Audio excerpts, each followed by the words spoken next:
Farming for Our Future, a climate mitigation policy concept by Theron Harper and Jackie McKinney.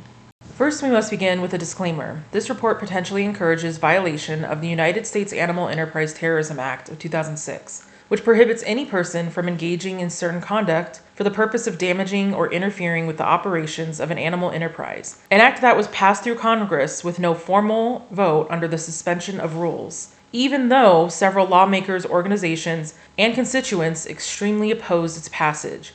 Thanks, Diane and Jimmy. We're going to cover animal agriculture as it impacts the environment, the economy, and society in the U.S. and the world, policies that a nation can take to change agriculture practices, and the costs that come with animal agriculture and what could happen if we don't change it. Growing food isn't really optional, and the agriculture industry will always be a source of emissions. So zero emissions is already off the table. It simply is not possible. However, current agriculture emissions are growing as demand of the Western diet spreads across the world. But it's more than just emissions. Environmental impacts from agriculture affect 6 major areas: land use, emissions, water use, eutrophication, biodiversity, and carbon sinks. Here's a short breakdown of land use. 29% of the Earth is land. 71% of the land is habitable for humans. Half of all habitable land is used for agriculture. A whopping 77% of agriculture land is used just to raise livestock. A grim fact, all of that land used for livestock only makes up 18% of global calories, and only 37% of global proteins. This allocation of land is responsible for the loss of natural carbon sinks as we replace forests and jungles with monocrop fields for soy, wheat, corn. Math time! Around 50 billion tons of CO2 equivalent emissions were released into the atmosphere in 2010. 26% of that came from food. That's over 13 billion tons of CO2 equivalent emissions. And that same year, 8 billion tons came from livestock supply chains. So, 8 out of 50 is 16%, but where does that 16% even come from? Most of it's from, you guessed it, cow farts, or more accurately, cow burps, which are entirely methane. In fact, half of animal agriculture emissions are methane, and just shy of a quarter is nitrous oxide. This is the crux of why animal agriculture is so important, as both of these gases are exponentially more dangerous for the environment than CO2 alone. An estimated 70% of global freshwater withdrawals are used for agriculture, with the bulk going to livestock and their feed. As we saw in another presentation, most of the water used in Nevada goes to agriculture, and Nevada isn't even a big agriculture state. The largest agriculture state in the US, California, uses half of its water just to raise livestock. The oceans and inland waterways are especially crippled by agriculture, with around 78% of eutrophication being caused by nutrient-rich pollutants. When these pollutants stagnate in a location, they cause dead zones. The term is not subtle. Dead zones are areas where at least part of the year the water is hypoxic, or has reduced or no oxygen, leaving the area void of fish, crustaceans, mammals, and even seabirds. And finally, biodiversity.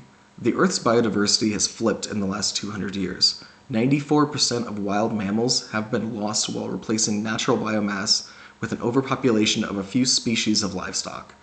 Of course, it's impossible to put that 94% on agriculture alone. That number can't really be measured exactly, but much of that loss is because of excessive land clearing. Not to get all doom and gloom, but many scientists say we're currently living in an extinction period. These are just the known impacts. Many impacts are harder to measure, but can reasonably be linked to agriculture, like decreased bee populations and increased epidemic risks. Many politicians ignore environmental concerns caused by farming because there really isn't an option to not grow food. Of course this is true, but the way land and water are currently used is having detrimental effects on the planet. Agriculture emissions are so high that even if all other sources of greenhouse gas emissions were halted today, the emissions from business as usual agriculture would still consume the entire carbon budget by 2100. So how did we get here? Why do so many of our resources go to agriculture? Worldwide, no industry is more regulated and manipulated than food. As World War I started, the U.S. federal government began propping up farms around the country with new programs designed to help feed Americans. But recovery from the wars and a global pandemic led to the Great Depression. President Roosevelt's New Deal included the first Farm Bill, which increased loan and credit systems and encouraged farms to produce specific crops like corn, wheat, cotton, and rice, as well as raise pigs and dairy cows. New farm bills are passed every 4 years, and for many decades have provided commodity price locks and crop insurance to farmers, giving them subsidies for specific crops targeted in the New Deal, whether or not they're even grown on that land. And I always say to the people at the office, well, wait a second. We have grassland, pasture, and hay. They said it doesn't matter. You're enrolled to soybeans, and that could continue forward for another couple decades, depending on how the farm bill goes. We'll get money for soybeans when soybean prices fall below the trip level and the funding kicks in. Goofy. We don't grow any soybeans. These subsidies create false demand. Crop insurance causes farmers to produce a surplus of food, mostly used for animal feed, with the excess going to grocery stores and fuel production. In this case, commodity price locks mean farmers set their prices higher than they're worth, and the federal government pays the difference. In 1977, President Carter spent $2 billion in 4 years buying excessive processed cheese from dairy farmers and put more than 500 million pounds in storage. Then, in 1981, President Reagan created the Temporary Emergency Food Assistance Program, supplying low-income Americans with the infamous government cheese. Today, taxpayers worldwide subsidize the animal agriculture industry with hundreds of billions of dollars each year, no matter their own personal diet choices. And we're not even going to get into how the global supply chain is so intrinsically connected with the U.S. agriculture industry that our government subsidizes other countries' crops and livestock as well. Consider this. You're a vegan who has avoided eating meat for years, which is great. But the truth is, you still pay for your neighbor's meaty meals. The consumer at the grocery store may look at a $6 steak and think, this is totally worth it.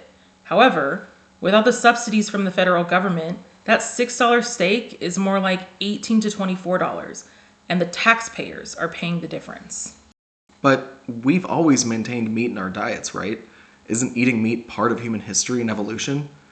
Well, to a certain point, yeah, but not exactly. It's true eating meat products is correlated with human evolution, but the rate of consumption has given rise to the impression that a carnivorous diet isn't just sustainable, but it's also healthy.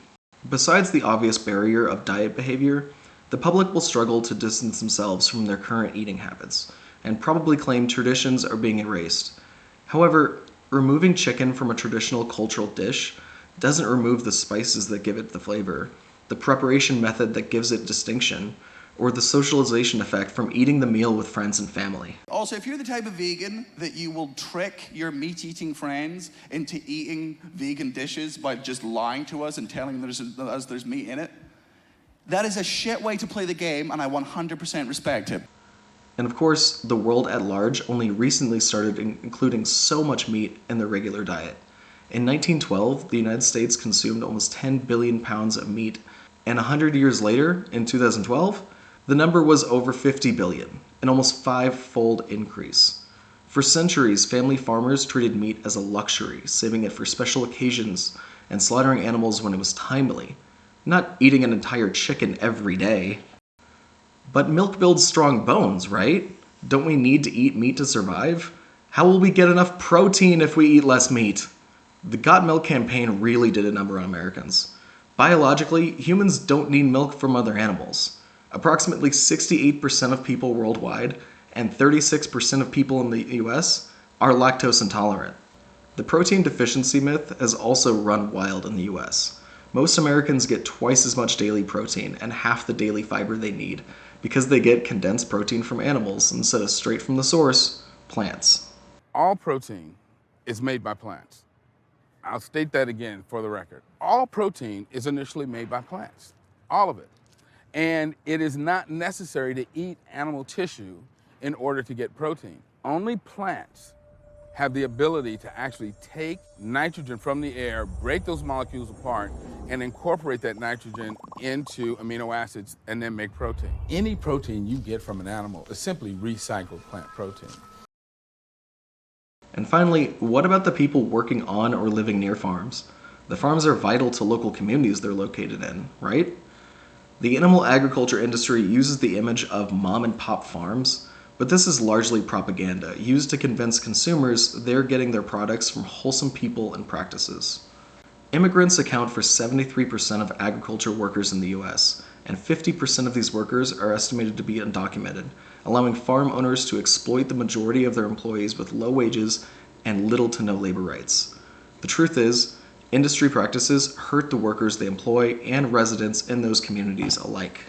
As mentioned before, animal waste and fertilizers drain into waterways, poison the soil, and can cause disease to anything consuming the groundwater. Many of the people affected are predominantly of poor and disenfranchised communities, making animal agriculture an environmental justice concern as well. So you may be thinking, this is just too much information and the problem is so big. We've basically just told you that animal agriculture is a global industry that uses most of the world's habitable land, has convinced us that meat and dairy are part of a necessary, healthy diet, and is so incredibly subsidized and protected that the US government passed a law against damaging or interfering with the operations of an animal enterprise, all despite being one of the biggest threats to our environment and main causes of anthropogenic climate change. Whew, what could we possibly do? Well, luckily, the United States is well positioned to make major changes that can influence the rest of the world. All of the programs the US already has in place can be used to make these changes too. The systems already exist. We just need to reprioritize a little. Grants can provide farmers with financial assistance to transition away from the current animal-focused practices to become a much more beneficial and mindful agriculture industry. Organic regenerative farming practices encourage crop rotation to produce more in-demand crops and crops that can revitalize the soil, as well as regrowing our natural carbon sinks. We've already heard about some technologies such as anaerobic digesters that create alternatives for landfills and animal waste by creating biofuels, and there's many others. These adaptive designs should not only be encouraged, but mandated on animal farms, especially if we're going to keep eating cows. Current conservation grants should increase as environmental studies provide more solutions. Allowing nature to retake large parts of private property should be promoted. And even grants to encourage farmers to produce food directly for humans and for plant-based meat and dairy alternatives. This would fast-track a market already growing in demand. Subsidies are not inherently bad. The intended purpose is to help businesses and individuals in cases of emergencies. The farm subsidies provided today are unnecessary, hindering innovation and competitiveness. Subsidies need to scale down funding for meat, dairy, and feed crops and route that money towards alternative agriculture practices backed by science. Crop insurance programs are overused and abused, but can still be available in times of economic depression or environmental disasters. Another method to encourage consumers to eat less meat could be to enforce appropriately priced meatless products. For example, I was at Safeway the other day, starting my plant-rich shopping trip, and I thought I would see what ready-to-eat salads were available to bring for lunch. I was kind of annoyed to see not a single animal-free option. Even more so, only one of them didn't have meat but still had cheese. Even weirder, the Greek salad with feta was the same price as all the other meat salads, including the one with chicken, bacon, eggs, and cheese. But hey, maybe I was just slow and all the vegans came in that morning. Next time you're ordering food or at the grocery store, pay attention to prices. Odds are you'll find really high prices for dishes that are mostly vegetables and should cost considerably less, and even take way less effort to prepare. It just doesn't make sense. Modern restaurants are notorious for price gouging veggie dishes while absorbing losses from meat dishes. For instance, when items with meat only cost $1 or $2 more than their veggie counterpart. This encourages consumers to just go for the meat dishes because it appears to be a better deal. And it kind of is. If a consumer sees how expensive a plant-based dish is, and the dish with meat is only a couple dollars more, why wouldn't they go for the tasty, tasty meat? Perhaps the state could supplement the cost difference and support a new wave of restaurants with at least 50% plant-rich menus. Unless you're a dumpster diver or grow all your own food, you'll definitely notice the impacts of implementing a plant-rich proposal. The food industry has its hands in all sorts of other economic sectors, and sustaining artificial food prices is one of the privileges modern society takes for granted. Primary stakeholders are federal and state governments that will need to work together and use region-specific communications and abilities to reduce the risk of a production collapse. If policies are poorly implemented, the mitigation solution of plant-rich farming could have volatile consequences in the short term. The private sector makes up the secondary stakeholders, which would largely be traditional and alternative food producers, environmental organizations, lobbyists, and many others. These groups would be directly responsible for responding to the proposal guidelines and controlling the inflection point of determining how consumers will react.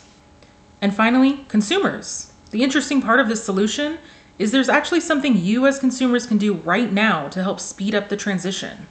We've talked a lot about how unsustainable animal agriculture is, not just for the environment, but also the economy and our social structures. Scaling down government subsidies and transitioning our food supply will require people at the very top making some very unpopular choices. But voting with your dollars really can accelerate those changes. So let's talk about personal diets a little. What are plant-rich diets? Eating a plant-rich diet is not the same as being vegan or vegetarian. Being vegan includes the diet of not eating any animal products, but anyone who says they're vegan will tell you it's more than a diet, it's a lifestyle. Vegetarians typically don't eat meat at all, but may still consume dairy, eggs, and even sometimes fish. Plant-rich diets can be defined in different ways, but they generally all assume eating around 2,000 calories per day, eating between 40 and 60 grams of protein a day, while limiting meat-based proteins, particularly red meat, which is limited to about 1 pound per week, and purchasing locally produced food whenever possible. Did you catch that? Plant-rich diets include eating meat. That means you can still have tasty, tasty burgers and yum, yum bacon. It does imply eating it less often, however, like saving it for a special occasion or treating it like the luxury it has historically been considered. No one is taking away your hamburgers. Cows aren't going to disappear tomorrow. Animal agriculture is an industry feeding just about everyone in the world. It's imperative the proposal does not abruptly remove livestock supply, but rather scales it down over time. In the next section, a possible timeline is offered, but not limited to a 30-year plan. On September 30th, 2022, the next Farm Bill will be reauthorized, giving us roughly 5 months to voice concerns and solution ideas that could be implemented in this legislation. USDA dietary guidelines renew every 5 years. With new guidelines being determined for 2025, we should petition for scientists not paid by the food industry to make these recommendations. This time will be vital to build support from the public and encourage local and state governments to act sooner. We would also continue research as the effects of animal agriculture on climate change are still under-tracked. In another 4 years, the 2026 Farm Bill will be up for renewal, and at this time, more ambitious changes will be expected. These will include drawdown and/or replacement proposals to farm subsidies. Our goal is to transition current animal agriculture subsidies by at least 30% by 2030. Then, by 2040, farm subsidies will be completely transitioned to similar recommendations by the IPCC and Project Drawdown. With animal agriculture mostly transitioned, by 2050, we need at least a 50% global adoption of plant-rich diets, and ideally, a 75% global adoption. To get to this goal, we need to start now. No matter which way you want to spin it, scaling down animal agriculture will happen. The difference will be if we do it with moderation and innovation, or are forced to do so because of a lack of water, land, or other climate change related factors. A study from Stanford University published in February of this year found that drawing down the animal agriculture industry over the next 15 years could have the same effect as a 68% reduction in carbon emissions through the year 2100. So obviously scaling down meat and dairy from global diets reduces greenhouse gas emissions and also restores land currently used for animal agriculture. The indirect health costs alone could potentially save the US an estimated $48 trillion if the majority of citizens adopt plant-rich diets. This would largely reduce the impacts of obesity, heart disease, diabetes, cancer, and much more. Consumers will notice their meat purchases increase in cost while alternatives slowly become cheaper, until they instinctively buy alternatives and save meat purchases for the weekend, social get-togethers, or other occasions. The transition will require an educational component promoted by federal, state, and local sources. As the shift happens, prices should adjust naturally, and plant-rich foods will be more affordable than animal products. Currently, it's estimated between subsidy programs, healthcare, environmental impacts, and other externalities, the U.S. spends around $400 billion annually supporting the animal agriculture industry. The cost of these proposals cannot be easily calculated, as not all of those costs would disappear. However, most of the money the U.S. government currently funnels into the meat and dairy industries, the proposal would eliminate or transition to the grant and subsidy programs discussed, meaning the cost of business as usual is much higher. According to the most recent March 2022 IPCC report, we won't stay under the 2 degrees Celsius goal without addressing high meat diets and animal agriculture. Even after all this, limiting animal commodities may still sound extreme to a lot of meat lovers, but it's really not. Changing eating behavior to a plant-rich diet reduces personal emissions more than extending the life of a wardrobe for 5 years, only riding a bike instead of driving a car, and never using an air conditioner, combined. And the more we limit eating meat and dairy as much as possible, the more likely we can keep the Earth from looking like the world in Mad Max. Drawing down emissions from food requires implementing multiple solutions simultaneously. Plant-rich diets alone won't solve climate change, but we can't solve climate change without adopting plant-rich diets.